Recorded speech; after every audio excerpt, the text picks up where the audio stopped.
Alright, hello fellow nerds. This is like my second time recording this because the first time I did, I had my back to the window and there's a lot of like bright sunlight coming through and it just kind of made me like a talking silhouette.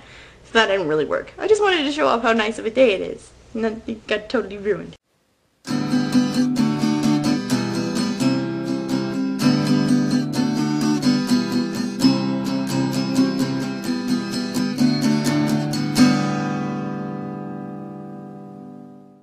So I'll do my book first, and then I'll go last week's videos. My book, the only I couldn't think of anything to compare to your experience, Deanna, and it's totally awesome that you could have such an awesome experience with a book in an English class and whatever. The only one thing I could think of that affected my life in any way, shape, or form is There's Probably No God, An Atheist Guide to Christmas.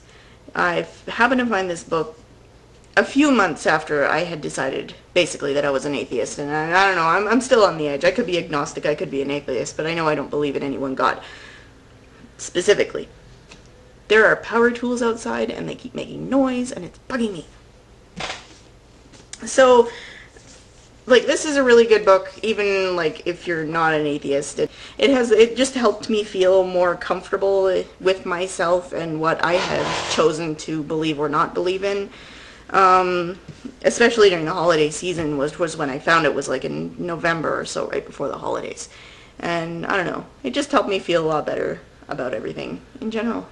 Especially because my husband is a Christian, so it felt really awkward for me to say I'm an atheist and he's a Christian. Especially after I had spent several years before that, really heavy into Christianity. And then I just decided, like, this is experiences that I'm not going to go on to here because I don't want to start like ranting and raving about it, but basically I had a key moment that said this couldn't possibly be true.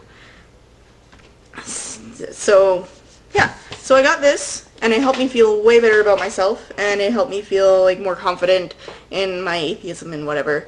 And yeah, so hey, I liked everybody's band assignments and band names. Those were awesome. I liked how I was always a drummer. That was cool, because I agree with that statement. I think I'd be a drummer, even though I've not really done drums. One of my ex-boyfriends was a drummer in the school band, and sometimes I'd like help him out if I didn't have a part in that particular band, because I think he was like a level ahead of me or something. I don't remember. He was a jerk, it turned out, anyway, so it doesn't matter.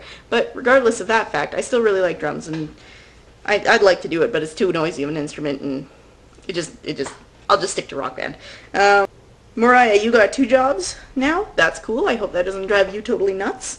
And Megan, you have 1 job now. And that's cool. I hope that both of your situations work out well. I'm considering looking for a new job because, like, my situation at work is, it's just dumb. I might write a blog about it. I started a blog a while ago, but I haven't written anything yet, so I haven't really put up a link to it. But I might write a blog about it just because, like, I need to vent, because it was just a bad day at work. And it has nothing to do with me, it's everything to do with the company. But I'll just put that off to the side.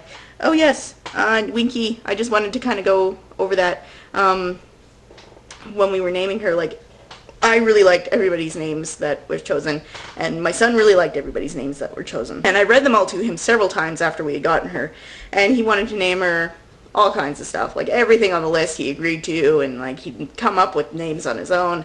So we just kind of eventually settled on Winky, because she really seems like a Winky. She's sleeping right now. So really, she's more my pet than anyone else's, because the kids aren't awake when she's awake. She's nocturnal.